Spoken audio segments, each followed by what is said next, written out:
Shalom, selamat pagi Bapak dan Ibu semua kelas dewasa dalam Gereja Baptis Indonesia Bethlehem, dan mungkin ada orang-orang yang sedang sama-sama menonton. Kita kembali berjumpa dalam sekolah minggu kita, dan hari ini kita akan belajar masih dalam tema keluarga. Pelajaran kelima itu keluarga yang menyembah Tuhan. Keluarga yang menyembah Tuhan. Kalau minggu lalu kita sudah belajar 4 seri dimulai dengan keluarga itu sebagai lembaga ilahi. Tuhan sudah menciptakan keluarga, mendesain keluarga dengan tujuan yang sangat-sangat mulia, sangat-sangat spesifik, sangat-sangat terpuji, sangat-sangat penting untuk kita sama-sama lakukan. Dan bagaimana sebagai keluarga kita harus sama-sama menyadari bahwa keluarga kita harus menjadi suatu kesatuan yang utuh. Ya, karena Tuhan menciptakan suami dan istri, anak sebagai keluarga inti merupakan suatu kesatuan yang utuh. Jangan sampai apapun mengganggu kesatuan keluarga kita. Yang ketiga, bahwa keluarga juga sebagai tempat pemulihan.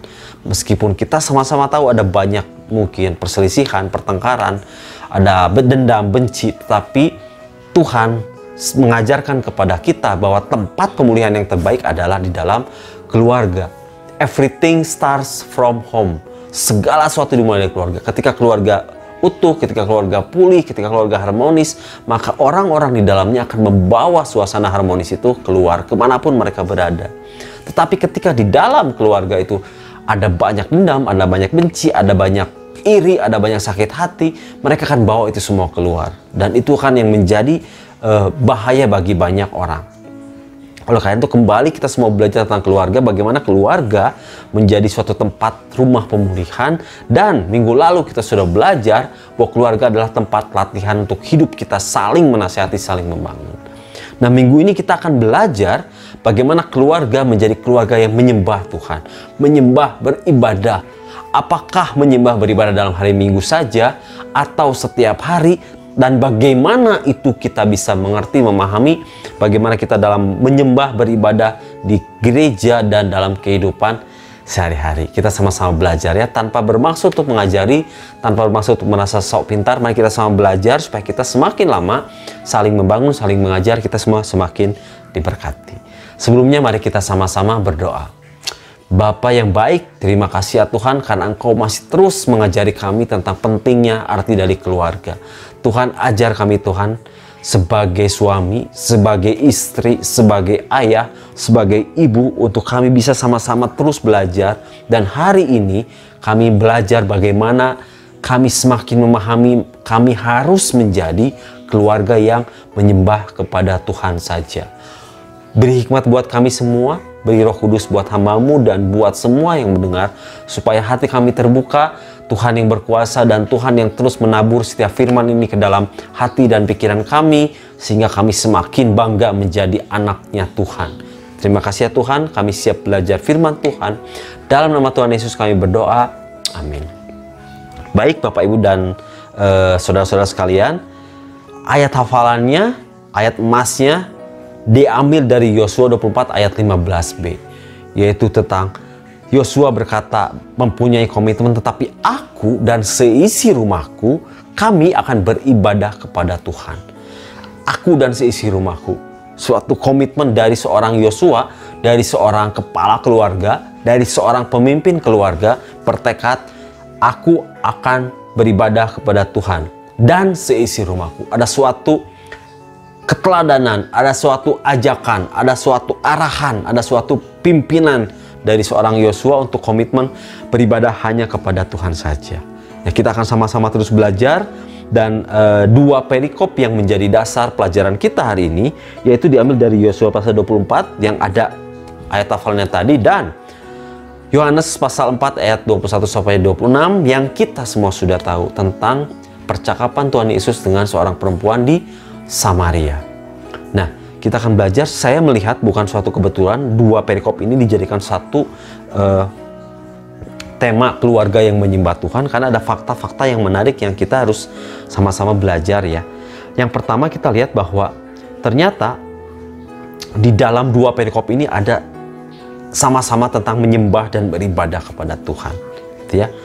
Ada menyembah dan beribadah kepada Tuhan. Ada Sikem tempat, ada suatu tempat yang disebut Sikem. Nah, kita sama-sama belajar menarik. Kita lihat dalam kitab Yosua pasal 24 ayat yang ke-1 sampai 28 dan Yohanes 4 ayat 21 sampai 26. Di dalam Yosua pasal 24 ayat 1 saya akan bacakan. Kemudian Yosua mengumpulkan semua suku orang Israel di Sikem. Tempatnya di Sikem. Ya. Dan yang menarik yang saya mau baca, kita loncat sama-sama di dalam Yohanes 4. Ayat yang pertama, ketika Tuhan Yesus mengetahui bahwa orang-orang Farisi telah mendengar bahwa ia memperoleh dan membaptis murid lebih banyak daripada Yohanes, meskipun Yesus sendiri tidak membaptis, melainkan murid-muridnya, ia pun meninggalkan Yudea dan kembali lagi ke Galilea. Ayat 4, ia harus melintasi daerah Samaria. Maka sampailah ia ke sebuah kota di Samaria yang bernama Sikar, dekat tanah yang diberikan Yakub dahulu kepada anaknya Yusuf. Nah, ketika saya coba mempelajari hal ini, banyak ahli yang menafsirkan bahwa Sikem dan Sikar merupakan tempat yang sama. Ya, jadi bukan suatu kebetulan ada tempat di sini, kalaupun tidak sama persis pasti berdekatan, gitu ya. Karena ada beberapa petunjuk di dalam Yohanes pasal 4 itu. Ayat yang kelima, sampailah di sebuah kota di Samaria yang bernama Sikar dekat tanah yang diberikan Yakub dahulu kepada anaknya Yusuf. Ya, jadi ada satu tempat yang kesamaan dalam sebuah cerita ini, bagaimana Sikem dan Sikar dan beribadah dan menyembah itu menjadi suatu pokok poin utama dalam pelajaran kita hari ini. Ya, kita akan sama-sama belajar. Menarik sekali untuk melihat bagaimana kota Sikem ini menjadi suatu dasar dari tempat yang kita sama-sama bicarakan. Nah, yang pertama kita lihat ketika Sikem itu kita sama-sama cari, ternyata Sikem ditulis juga dalam Kejadian pasal 12 ayat 6 dan 7. 12 ayat 6 dan 7. Saya akan bacakan ini mengenai tentang Abraham. Waktu itu Abram, ya. Kejadian 12 ayat 6 sampai 7. Abram berjalan menuju negeri itu sampai ke suatu tempat dekat Sikem, yaitu pohon tarbantin di More. Waktu itu orang Kanaan diam di negeri itu. Ketika itu Tuhan menampakkan diri kepada Abraham dan berfirman, "Aku akan memberikan negeri ini kepada keturunanmu." Tuhan menampakkan diri kepada Abraham. Tuhan berjumpa muka dengan Abraham. Dan Tuhan memberikan janji kepada Abraham, "Aku akan memberikan negeri ini, negeri Kanaan ini kepada keturunanmu." Tuhan hadir. Tuhan memberikan janji kepada pemimpin keluarga Abraham, dan Tuhan memberikan janji itu bukan hanya kepada Abraham, tetapi kepada keturunannya juga. Ada keluarga Abraham yang terlibat di dalamnya. Ketika Abraham mendengar janji itu, maka didirikannya di situ mezbah bagi Tuhan yang telah menampakkan diri kepadanya. Abraham membuat mezbah ketika Tuhan menampakkan diri kepadanya. Di mana Tuhan hadir, disitulah kita beribadah dan menyembah Tuhan. Di mana Tuhan hadir, disitulah kita menyembah dan beribadah kepada Tuhan, ya, di dalam Abraham. Lalu kita lanjut yang kedua, saya coba loncat di Kejadian 33 ayat 18 sampai 20. Ini bercerita tentang Yakub. Kejadian 33 ayat 18 sampai 20.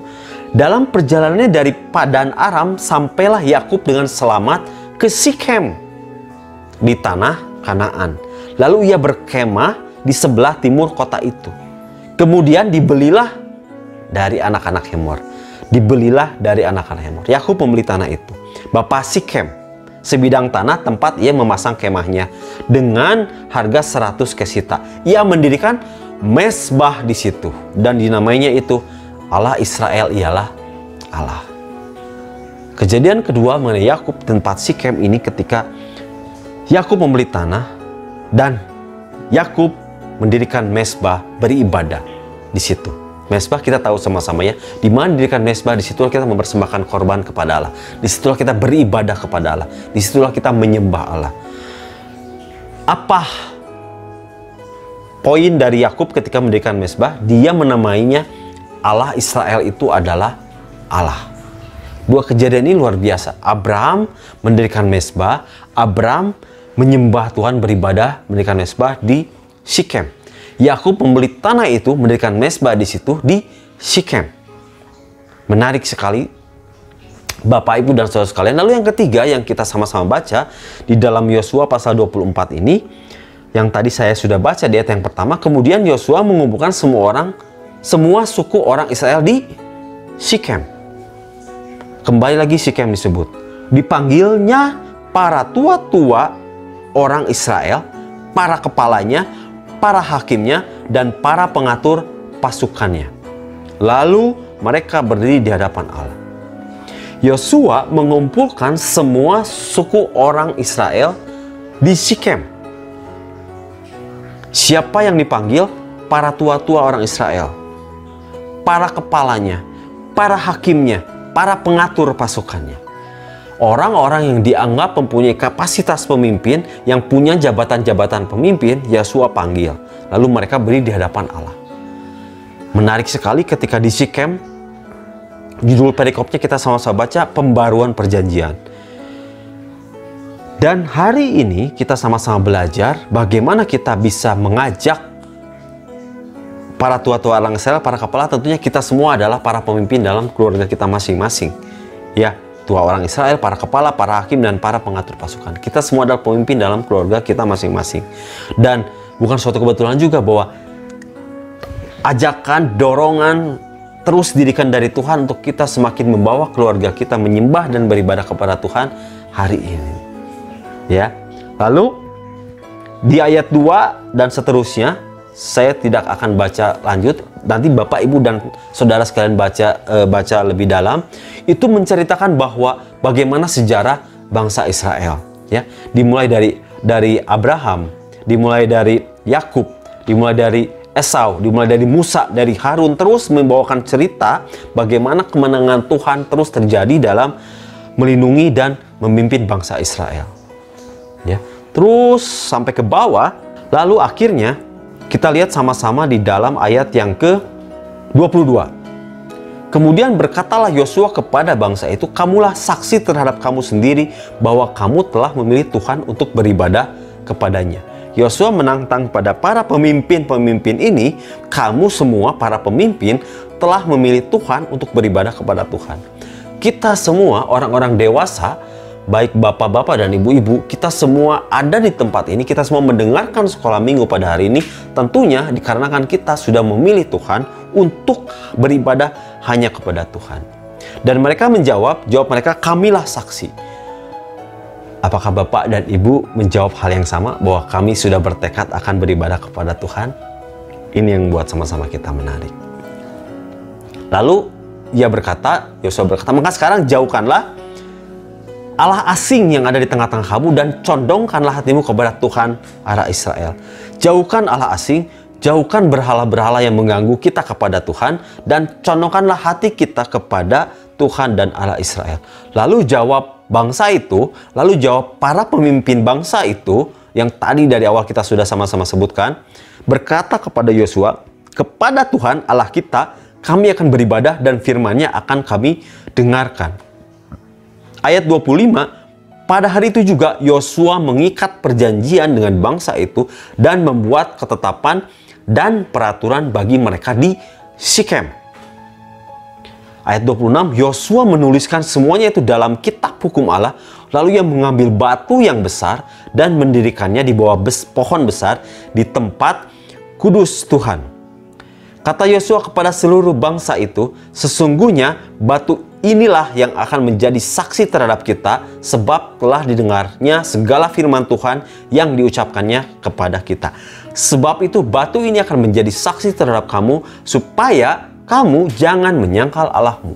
Ada satu tempat di Sikem, ada batu yang menjadikan lambang bahwa ini perjanjian para pemimpin Israel supaya hanya beribadah dan menyembah kepada Tuhan dan tidak menyangkal Tuhan Allahmu. Luar biasa ya, ketika Yosua sudah berkomitmen, aku dan seisi rumahku akan beribadah hanya kepada Tuhan. Bukan suatu kebetulan, pasti di tempat yang sama, di tempat Abraham mendirikan mezbah, di tempat Tuhan menampakkan diri kepada Abraham, di tempat Yakub bilang bahwa Allah Israel adalah Allah, di tempat Yosua bercerita bahwa Tuhan sudah memberikan kemenangan kepada Israel, dan Yosua sudah membuat komitmen bahwa aku dan seisi rumahku akan beribadah hanya kepada Allah. Dan Yosua pun menantang para pemimpin bangsa Israel untuk beribadah kepada Allah, dan mereka menyanggupinya. Ini semua terjadi di Sikem. Dan yang luar biasa, ayat 29, dan sesudah peristiwa itu maka matilah Yosua bin Nun hamba Tuhan itu ketika berumur 120 tahun. Lalu dikuburkan di daerah milik pusakanya di Timnat Serah yang di pegunungan Efraim di sebelah utara Gunung Gas. Ayat 31, orang Israel beribadah kepada Tuhan sepanjang zaman Yosua dan sepanjang zaman para tua-tua yang hidup lebih lama daripada Yosua, dan yang mengenal segenap perbuatan yang dilakukan Tuhan bagi bangsa Israel. Hasil dari komitmen Yosua sebagai pemimpin yang mengajak para pemimpin untuk kita sama-sama beribadah kepada Tuhan di tempat Sikem. Wah, luar biasa. Ini yang membuat pembaruan perjanjian itu terjadi. Orang Israel menyembah Tuhan karena mereka mengenal Tuhan yang sudah banyak menolong bangsa Israel. Tempatnya di Sikem. Itu di perjanjian lama. Nah, mari kita sama-sama juga menarik yang kita sama-sama lihat di dalam perjanjian baru, di dalam Yohanes pasal yang keempat mengenai percakapan Yesus dengan perempuan Samaria. Langsung ayat keempat, Yesus harus melintasi daerah Samaria. Maka sampailah ia ke sebuah kota Samaria bernama Sikar di dekat tanah yang diberikan Yakub dahulu kepada anaknya Yusuf. Kalau kita lihat sama-sama, kalau ada tanda bintang dalam Alkitab Bapak Ibu Saudara, itu referensinya ke dalam Kejadian 48 ayat 22 dan Yosua 24 ayat 32. Ini yang membuat banyak penafsir yang mengatakan bahwa ini tempat yang sama atau tidak sama persis pun berdekatan. Di tempat yang sama, kita sudah sering mendengar khotbah bahwa Yesus datang melintasi daerah Samaria hanya untuk berjumpa dengan seorang perempuan dan seorang Samaria. Double minoritas. Perempuan dan Samaria yang saat itu dianggap tidak suci oleh bangsa Yahudi. Tapi Yesus datang di Sikar untuk berjumpa dengan perempuan Samaria. Tuhan sendiri mau datang untuk seorang perempuan yang terbuang. Dan yang kita menarik sama-sama, setelah percakapannya yang saya tidak akan baca terus secara detail, Bapak Ibu sudah tahu tentunya, dan terus baca supaya lebih memahami. Yang ayat terkenal adalah mulai dari ayat 19. Kata perempuan itu kepadanya, Tuhan, setelah berbincang-bincang, nyata sekarang padaku bahwa engkau seorang nabi. Nenek moyang kami menyembah di atas gunung ini, di dekat Sikar, dekat tempat yang dulu Abraham. Tetapi kamu katakan bahwa Yerusalemlah tempat orang menyembah. Orang Samaria beribadah di gunung dan orang Yahudi beribadah di Yerusalem. Mereka masing-masing mempunyai tempat yang mereka anggap sebagai suatu tempat untuk saya melakukan ritual ibadah saya, untuk saya melakukan penyembahan saya. Ya. Lalu ayat 21 kata Yesus kepadanya, percayalah kepadaku hai perempuan, saatnya akan tiba bahwa kamu akan menyembah Bapa bukan di gunung ini dan bukan di Yerusalem. Zaman perjanjian lama, orang Samaria beribadah di gunung di suatu tempat, dan orang Yahudi menyembah di Yerusalem, bait Allah. Tetapi itu semua Tuhan genapi, semua Tuhan bilang ayat 23, tetapi saatnya akan datang dan sudah tiba sekarang bahwa penyembah-penyembah benar akan menyembah Bapa dalam roh dan kebenaran. Sebab Bapa menghendaki penyembah-penyembah yang demikian. Suatu fakta yang menarik, Bapak Ibu Saudara sekalian, ketika Tuhan dalam perjanjian lama terus mengikat perjanjian dengan Abraham di suatu tempat yang bernama Sikem, Tuhan hadir. Abraham mendirikan mezbah, Yakub mendirikan mezbah, Yosua mengikat perjanjian, dan akhirnya sekarang Tuhan hadir dalam manusia yang bernama Yesus untuk berjumpa dengan seorang perempuan Samaria yang double minoritas. Untuk membicarakan apa? Untuk membicarakan ada saatnya datang bahwa kita harus menyembah Tuhan dalam roh dan kebenaran.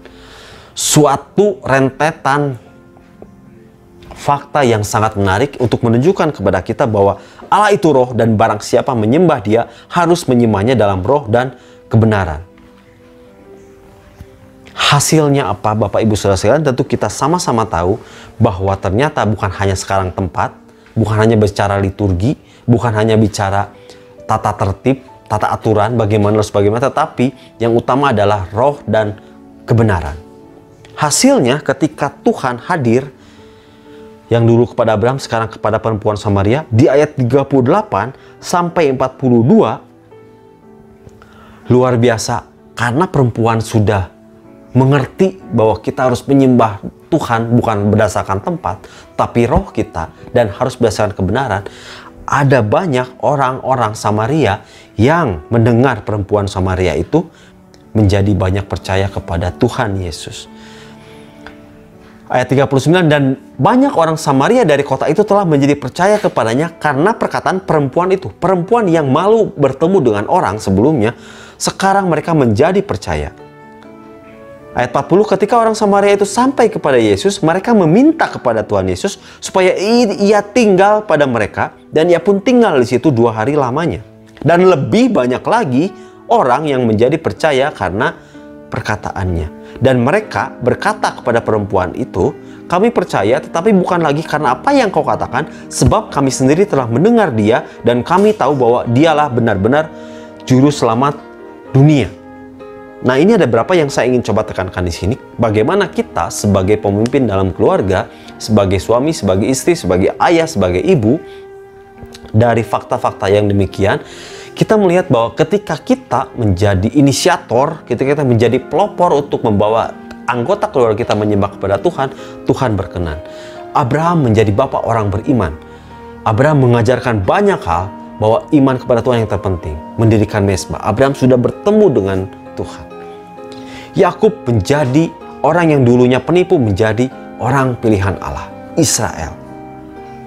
Yosua memperbaharui perjanjian dengan banyak orang. Ada banyak pengikut-pengikut yang hidup menjadi taat kepada Tuhan akibat Yosua yang punya komitmen beribadah kepada Tuhan. Dan sekarang perempuan Samaria yang tidak dianggap orang menjadi pelopor untuk banyak orang lebih percaya kepada Tuhan Yesus. Inilah yang mau saya tekankan sebagai bagaimana kita dalam keluarga menyembah Tuhan. Kita adalah pemimpin dalam keluarga kita. Oleh karena itu, bagaimana kita bisa membawa seluruh anggota keluarga kita untuk terus menyembah dan beribadah kepada Tuhan. Nah, selanjutnya saya akan coba bahas bagaimana poin penting ini yang harus kita sama-sama pelajari. Apa yang disebut dengan beribadah dan menyembah kepada Tuhan? Apakah dengan kita hanya mendorong anak kita untuk terlibat pelayanan itu sudah termasuk dalam kategori menyembah? Atau ada hal yang lebih mendasar dan lebih penting dan lebih menjadikan fondasi bahwa kita harus beribadah dan menyembah hanya kepada Allah saja? Ada 3 poin penting. Yang pertama adalah bahwa kita harus membangun mezbah keluarga. Membangun mezbah keluarga dalam hal ini diawali oleh keputusan untuk menyembah Tuhan. Kita harus selalu terus mengupayakan kepada istri, suami, dan anak-anak kita untuk mempunyai komitmen bahwa kita harus berkomitmen hanya menyembah Tuhan saja. Tidak ada lagi Allah asing seperti Yosua. Oleh karena itu, kita bisa menjadi kuat. Bagaimana kita dalam keseharian kita untuk terus mengajak dan mendorong semua anggota keluarga kita untuk terus ada dalam hadirat Tuhan. Untuk terus berusaha membuat Tuhan hadir seperti Abraham, seperti Yakub, seperti Yosua, dan seperti perempuan Samaria. Sehingga mendorong anak kita untuk lebih memahami seperti banyak orang-orang Samaria yang menjadi percaya karena mendengar perkataan perempuan Samaria, mendengar perkataan kita, dan akhirnya mereka bisa mengenal sendiri Yesus yang harus kita sembah dalam kehidupan kita sehari-hari. Dan kita juga bisa bagaimana kita bisa membangun mezbah keluarga kita karena kita sendiri pun berpengalaman dalam hal itu. Bagaimana kita pun sendiri punya nilai yang sama bahwa kita beribadah dan menyembah tidak hanya dalam ketika kita menyanyi, tidak hanya ketika kita merasa sudah melayani, ketika kita merasa sudah mengajar, ketika kita merasa sudah mendapat tugas paduan suara, atau kita bahkan berkhotbah, kita merasa sudah membangun mezbah keluarga. Tetapi ternyata itu belum. Yang Tuhan lebih tekankan adalah lebih berpengalaman seperti perempuan Samaria, seperti Yosua yang sudah merasakan pemeliharaan daripada Tuhan saja. Itu yang pertama. Oleh karena itu terus kita dorong anggota keluarga kita untuk berkomitmen terus untuk menyembah Tuhan saja. Yang kedua, Bapak Ibu Saudara, kita harus setia menyembah Tuhan. Ini yang perlu kita tekankan sama-sama terus, bahwa setia menyembah Tuhan itu saya coba bahas dalam 2 poin. Yang pertama, terus menerus. Setia berarti terus menerus. Terus menerus artinya sebisa mungkin tidak berhenti. Sebisa mungkin tidak, artinya setiap hari kita harus mengupayakan seluruh anggota keluarga kita tetap ada dalam penyembahan Tuhan. Bagaimana? Apakah kita harus terus menyanyi? Terus tidak. Tetapi menyembah, beribadah, esensinya bukan soal nyanyian, bukan soal liturgi, bukan soal datang ke gereja, tetapi esensi, pondasi dari menyembah adalah menundukkan diri. Ketika kita sama-sama, bagaimana orang bisa disebut katakan menyembah? Artinya menyembah ketika orang itu mukanya sujud di tanah. Sujud di tanah, kepalanya di tanah, artinya dia memberikan diri dia ditaklukkan kepada apa yang dia sembah. Ketika seseorang ada dalam penyembahan, artinya dia kepalanya pun tidak berani untuk memandang apa yang dia sembah. Artinya tidak berani melawan setiap apa yang menjadi kehendak daripada Tuhannya.